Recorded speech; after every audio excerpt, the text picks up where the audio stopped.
बिस्मिल्लाहिर्रहमानिर्रहीम। बदल रही है रुत किस नंबर 4। ये हम आपके साथ सिलसिलावार शेयर कर रहे हैं। ये इसकी चौथी किस्त है और इसकी एक आखिरी किस्त बाकी है। बस उसी की कसर बाकी रह गई थी। नादरा बेगम की आंखों से मोटे मोटे आंसू गिरने लगे। वो दुपट्टे में मुंह छुपाकर रोने लगी। अजुद्दीन कुर्सी पर गिरने के अंदाज में बैठ गए और दोनों हाथों से अपना सर पकड़ लिया। ये तुमने क्या कर दिया नादरा बेगम, ये तुमने क्या कर दिया? मैंने मैंने क्या किया है? जो भी किया डरा है आपकी बहन का है। अच्छा भला मेरी बेटी का रिश्ता आया था, लेकिन आपकी बहन ने बर्दाश्त नहीं हुआ। फजलुद्दीन को आज नादरा बेगम के अल्फाज सिर्फ अल्फाज नहीं लग रहे थे, बल्कि खंजर लग रहे थे। उन्होंने तासब से बीवी को देखा। जमीला को तो कुछ मालूम ही नहीं, तुम इस मासूम पे कैसे गलत इल्जाम लगा रही हो? ये सब अनजाने में हुआ, लेकिन जो भी हुआ कम से कम मेरी आंखें खुल गई। तुम्हारा असल रूप मेरे सामने आ गया। मेरा नहीं, आपकी बहन का असल रूप सामने आ गया है, और मैं भी देखती हूँ कि आप ये शादी कैसे करवाते हैं। नाज़रा बेगम का ये रवैया फजलुद्दीन ने इससे पहले कभी नहीं देखा था। वो हैरान अलग थे, परेशान अलग थे। नाज़रा बेगम गुस्से से कमरे से बाहर निकल गई और फजलुद्दीन दिल ही दिल में सोच रहे थे, मुझे नाज़रा से तवक्को नहीं थी। मैं समझता था कि वो जमीला की माँ है, मगर आज उसने बता दिया कि वो सिर्फ भाभी है। अभी मैं जिंदा हूँ तो वो जमीला को ताने दे रही है। मेरी आंखें बंद हो गई तो फिर न जाने वो जमीला का क्या हाल करेगी।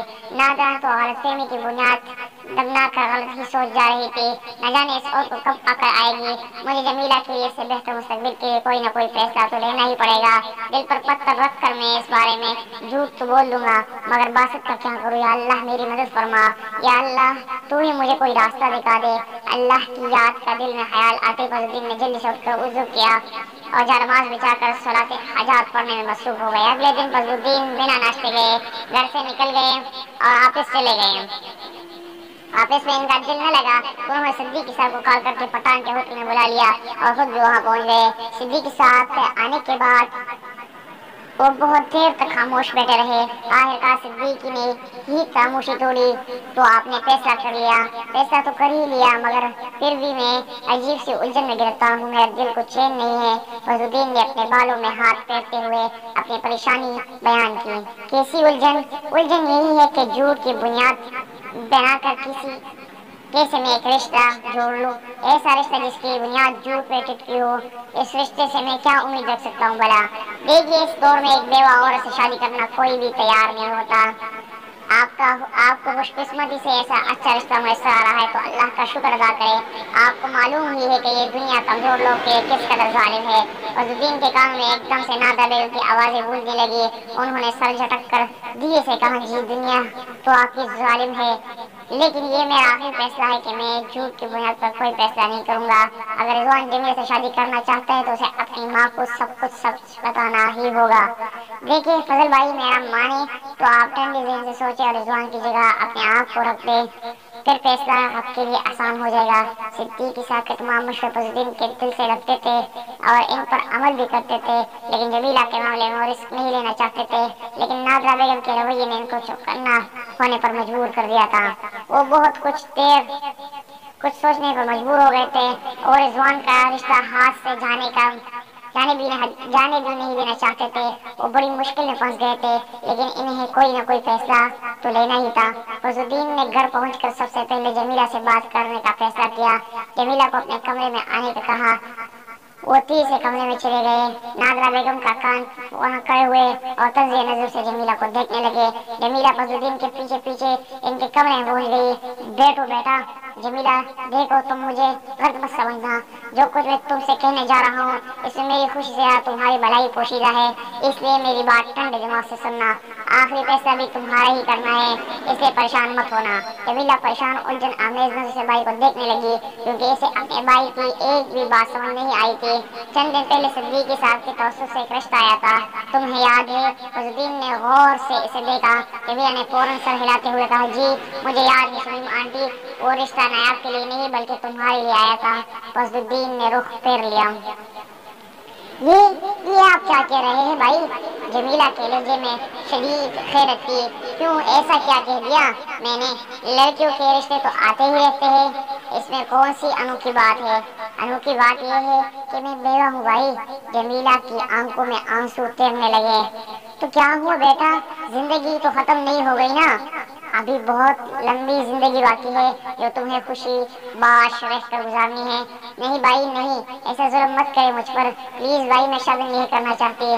जमीला के आंसू में शिद्दत आ गई। एक और बात है जमीला, अजुद्दीन ने रुक कर इसे देखा तो उसने सवालिया नजर से भाई को देखा। नादरा का मूड भी उस वजह से खराब है कि वर्षा तुम्हारे लिए आया था, वो वहाँ नायाब का रिश्ता करना चाहती है। अजुद्दीन ने झिझक कर पूरी बात मुकम्मल की।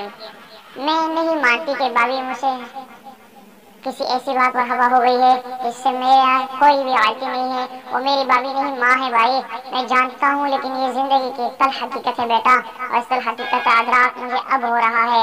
मेरे बाद न जाने वो तुम्हारे साथ कैसे सलूक करेगी। मैं तुम्हें अपनी जिंदगी में ही अपने घर कर देना चाहता हूँ, और रिजवान का रिश्ता मुझे अपने बेटे के लिए पसंद है तो मुझे अपने बहन के लिए भी पसंद है। फजलुद्दीन का फैसला साफ और वाज़ेह था, लेकिन भाई मैं शादी नहीं करना चाहती बेटा, ये दुनिया जालिम है।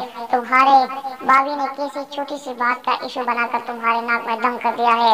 आगे न जाने तुम्हारा वास्ता कैसे कैसे लोगों से पड़ेगा। मैं तुम्हें महफूज हाथों में इज्जत भरे रिश्ते के मान के साथ सौंप देना चाहता हूँ। इससे तुम मेरी ख्वाहिश समझ दो बेटा। फजलुद्दीन ने जमीला के सर पर हाथ रखा तो भी बसी से आंसू बहाने लगी। इस लम्हे फजलुद्दीन के मोबाइल की बेल बजी। अस्सलाम वालेकुम सिद्दीकी साहब। जी कब? ओह ये तो बहुत अफसोसनाक खबर है, अल्लाह करम फरमाने वाले है, मैं आता हूँ अभी। फजलुद्दीन ने फोन बंद करते हुए जमीला को बताया, शमीम भाभी को हार्ट अटैक हुआ था, वो इंतकाल कर रही है। ओह, जमीला ने अपनी आंखें रगड़ी। मैं और नादरा जरा वहाँ से होकर आते हैं। फजलुद्दीन ने जमीला के सर पर हाथ रखते हुए बाहर निकल गए। जमीला गहरी सोच में डूब गई थी। शमीम बीवी के इंतकाल के बाद फजलुद्दीन और नादरा बेगम ने रिजवान की हर मुमकिन दिलजोई की। नादरा बेगम का अपना मफाद था और फजलुद्दीन का अपना मफाद था। फजलुद्दीन ने फैसला कर लिया था कि वो जमीला की शादी रिजवान से कर देंगे, क्योंकि अब इनको कोई झूठ बोलने की जरूरत नहीं थी। वो इंतजार करते रहे कि रिजवान या सिद्दीकी साहब इनसे दोबारा सिलसिले में बात करे तो जल्दी जल्दी निकाह की तैयारी करे, लेकिन दिन गुजरते रहे और रिजवान की वापसी का दिन आ गया। फजलुद्दीन ने रिजवान को कॉल करके खैरियत लेने का सोचा, लेकिन रिजवान की कॉल अलैहि सलाम दुआ के बाद इसने बताया कि वो रात के फ्लाइट से वापस जा रहे हैं। फजलुद्दीन ने इसे सफर के लिए बुजुर्ग की तरह काफी सारी हिदायत दी। फजलुद्दीन का ख्याल था कि वो बात करेगा, मगर इसने कुछ न कहा। फजलुद्दीन इस बात को माह के अचानक इंतकाल का असर समझकर नजरअंदाज कर दिया। रिजवान रात की फ्लाइट से वापस चला गया।